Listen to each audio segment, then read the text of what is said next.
เฮ็ดหยัง ข้าทุเรียน ลูกค้าแนวนี้บ่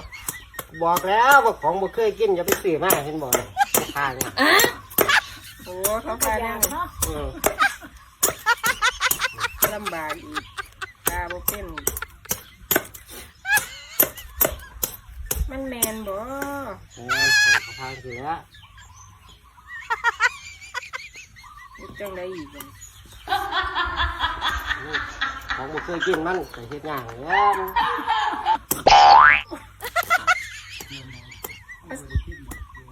อืม เขาสั่นเลยบ่ บอกหลายเจ้าของบ่เคยกินอย่าไปซื้อมาเห็นบ่ มันกระยากละ เอ้ย